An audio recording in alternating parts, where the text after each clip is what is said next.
Hello everyone, Zane here, and welcome back to my beginner's guide to crafting on Final Fantasy XIV. So in this video, we're not going to talk about crafting per se. We're going to be talking about the three things that will help in crafting in the long run. One of them is actually mandatory. What are they? Simple. Treasure maps, Grand Company, and Desynthesis. Desynthesis is what we're going to be talking about first, and this is one of the mandatory things you want to pick up if you want to become a endgame crafter. Now, Desynthesis, the ability to break down an item, or in Culinarian's case, fish, and you will get base materials and crystals, shards, or clusters, depending on the level of the item.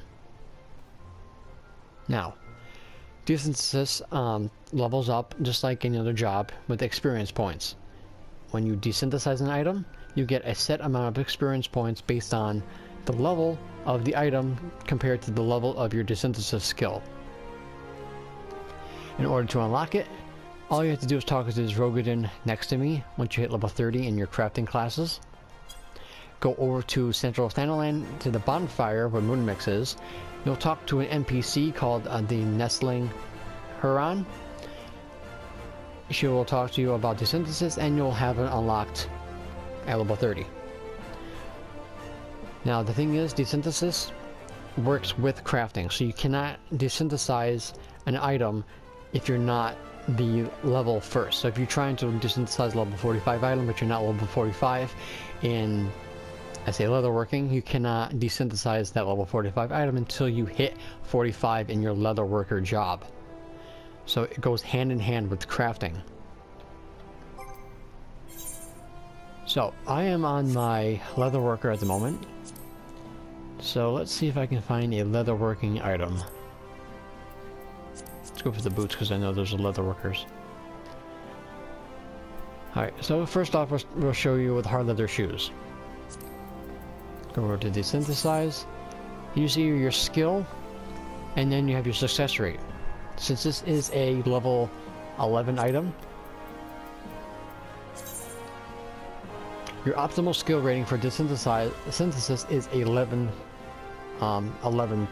points. Since we are way above that, our success rate is 100%. Now, if you're trying to desynthesize something stronger than your skill level, your success rate will drop. But the reward of experience is greater if you take that chance. But you still can botch it, which is what happens if you do not desynthesize it. It blows up, and you lose everything. You lose the item completely. So you have to make sure you really want to take that chance.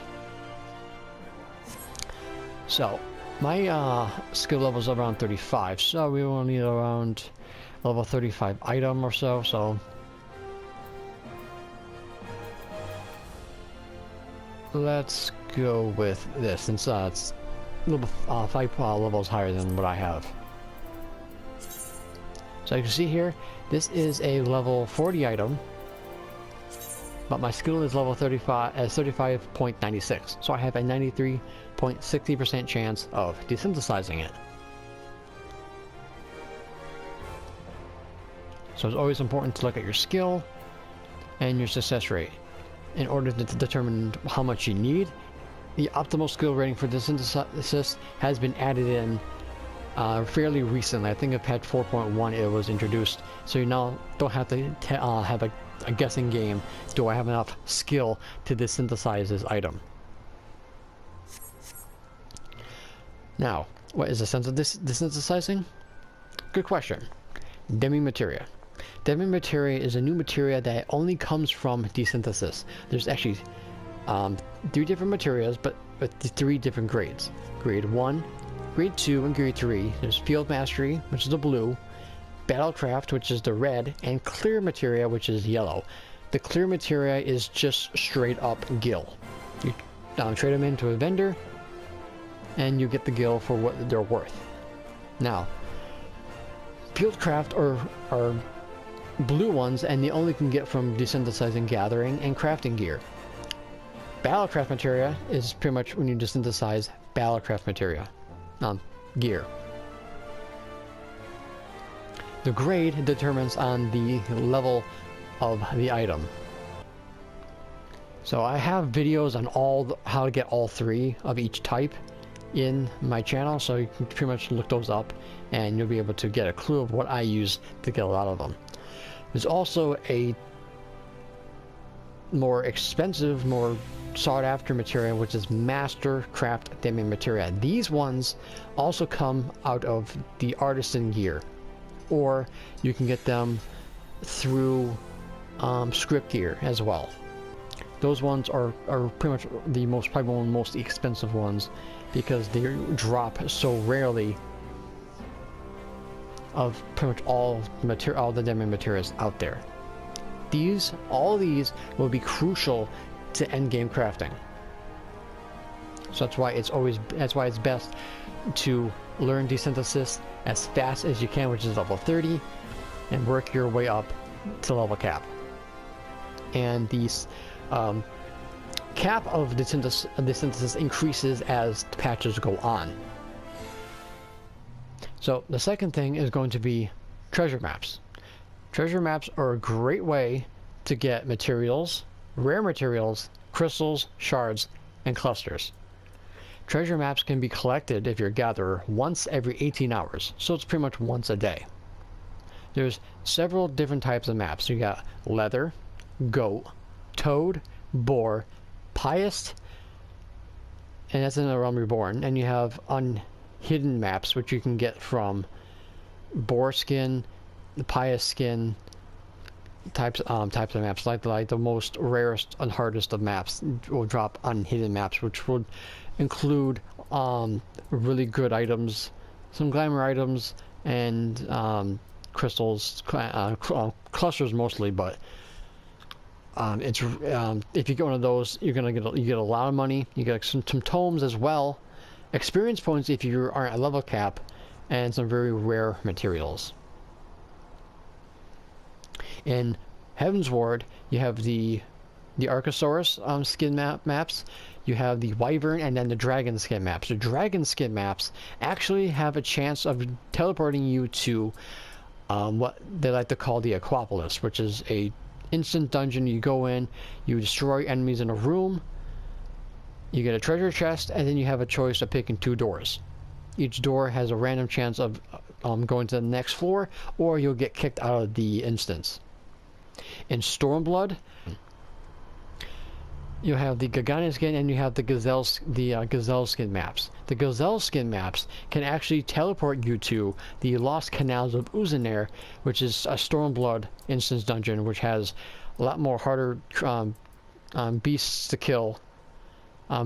They also have great items to get and some rare housing items, as well as minions and stuff like that. The Pious, the Dragon, and the Gazelle maps, you have to have like a party of 8, and the rest of them you can pretty much solo by yourself. So in order to unlock treasure maps, you go to Wineport at level 36 and talk to an NPC there. You'll be sent down to around Bravelock's dungeon. Talk to the NPC there. Then you head over to Bronze Lake in the Upper Lenosha. Talk to the miner there. He will teach you how to do the treasure maps, and then you'll get the Decipher and Dig ability. Again, you can only get 1 map per 18 hours, or once per day, or you can buy as many as you want from the market board, but of course, eventually they're going to run out, or they're going to be too expensive. But you have options. And the maps that you get determines what mineral deposit or luscious vegetation patch that you collect, or whatever fishing hole you choose from. So in level 50, a mine deposit here in North Thanalan, you can either get boar skin, toad skin, or the pious skin treasure maps. So I'm gonna go ahead and collect the boar skin. And once you unlock the quest, you'll get the Decipher ability.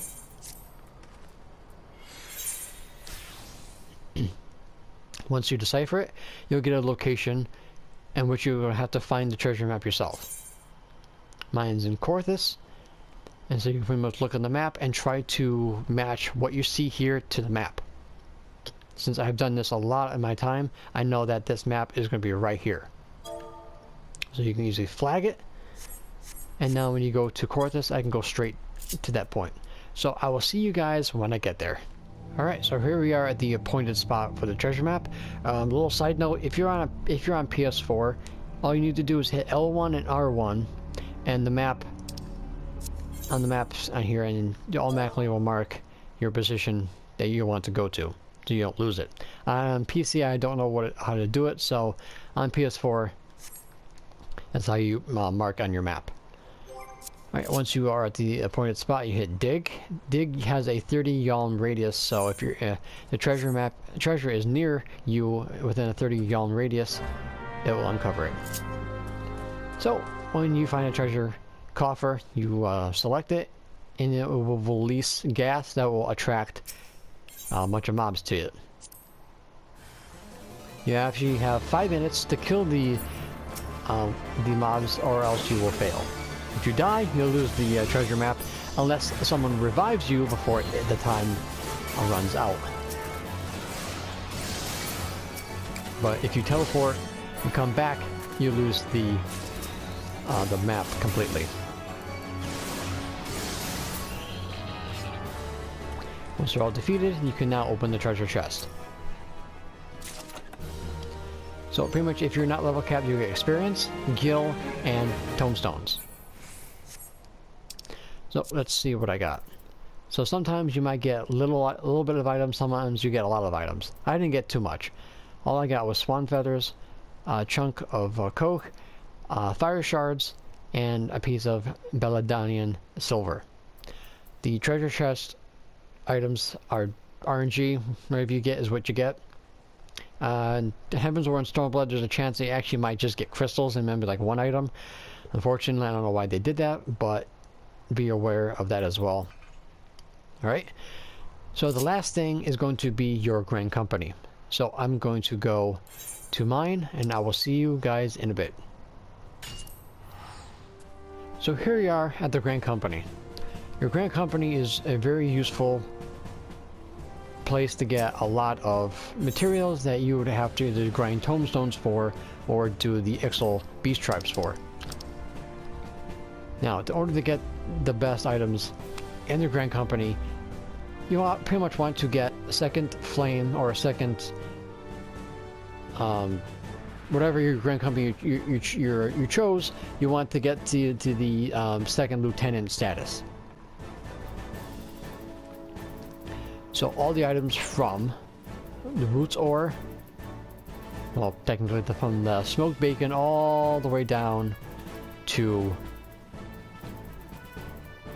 the coke here, these items are to make the 2-star, 3-star, and 4-star items in A Realm Reborn. The ones at the bottom here are used to get the strongest main hand tool in A Realm Reborn, which is the Lucius tools. So max and getting to your second lieutenant rank will have all of these unlocked. These will become crucial when you hit level 50. So your grand company is a very useful tool to have ranked up, so you have access to all of these items. You also can get some of those items in the beast tribe in the Ixals out in North Shroud, but you also need the oak knots to get those. So these are the 3 things that you pretty much are wanting to get done in order to make crafting a little bit easier for yourself. Desynthesis is mandatory if you want to endgame craft, because if you don't do Desynthesis, you're going to have to start getting all those diamond materials off the market board, and trust me, those things are expensive. So it's very important that you guys do all 3 of these things as you're leveling up. If you have all the stuff done already, then good job, you're ahead of the game. So even though this is not technically crafting, it accompanies crafting, and it makes complements crafting in the long run. Alright guys, so that is going to be it for this video. Thank you so much for watching. Don't forget to leave a like if you found this helpful.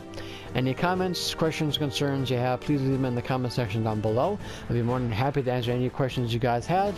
And don't forget to subscribe to my channel if you're new for more Final Fantasy XIV content and the finale of this guide for A Realm Reborn. So until next time guys, may you forever walk in the light of Lord Bahamut. Take care guys.